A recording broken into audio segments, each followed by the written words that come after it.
हमारे जीवन में हमारे आसपास के लोग सभी हमारे शुभचिंतक नहीं होते हैं। जैसे एक छोटी सी कहानी मैं आज आपको सुनाती हूँ। एक बार एक मच्छर था, उसने नया नया उड़ना सीखा था। तो जब वो पहली बार उड़ा तो उसके पिता ने उससे पूछा कि बताओ बेटे तुम्हें कैसा लगा उड़कर। उसने कहा कि पापा मुझे बहुत मजा आया, सब लोग मेरे लिए तालियां बजा रहे थे। उसके पापा ने हंसते हुए कहा कि वो तुम्हारे लिए तालियां नहीं बजा रहे थे, बल्कि वो तुम्हें मारना चाहते थे। जैसे जैसे तुम ऊपर उड़ोगे वैसे वैसे लोगों की तालियां तुम्हारे लिए बजेगी, लेकिन हर कोई आपका शुभचिंतक नहीं होगा। उसमें से कुछ लोग ऐसे भी होंगे जो आपका बुरा चाहेंगे।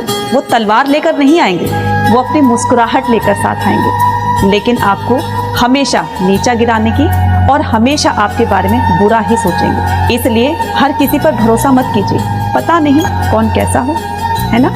एक बात हमेशा याद रखना, हर रास्ता वक्त मांगता है, हर सपना संघर्ष मांगता है। जब हम किसी काम को शुरू करते हैं तो हमें लगता है कि बस इसमें तुरंत हमें सफलता मिल जानी चाहिए, लेकिन ऐसा नहीं होता।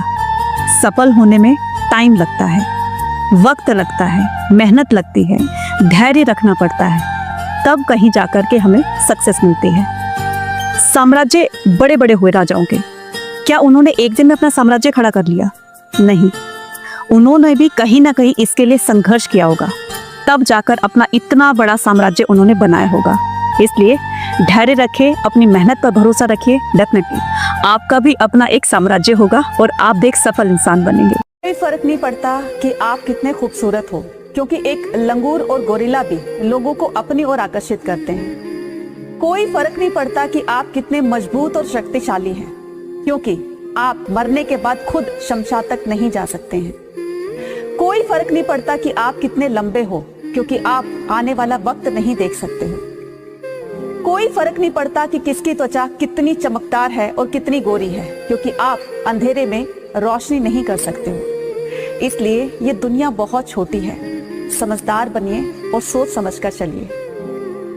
कई बार जब हम किसी नए इंसान से मिलते हैं तो वो हमारी बहुत इज्जत करता है, लेकिन जैसे जैसे हम उनसे बातें ज्यादा करने लगते हैं वैसे वैसे हमारी इज्जत पहले के कंपैरेटिवली थोड़ी सी कम हो जाती है। इसका एक सिंपल सा रीजन है, जैसे आपने अपनी बात उसके सामने कही, समझ जाइएगा कि आप अपना कुछ गवा रहे हो। याद रखना, जितना आप बोलोगे ना उतना ज्यादा आप बिखरते हुए नजर आओगे, और बिखरे हुए सामान की कोई इज्जत नहीं करता है, चाहे वो घर हो चाहे वो ऑफिस हो। इसलिए अपने आप को समेट कर रखो। इतना भरोसा किसी पर भी मत कीजिए कि आप अपने से ज्यादा दूसरों पर भरोसा करने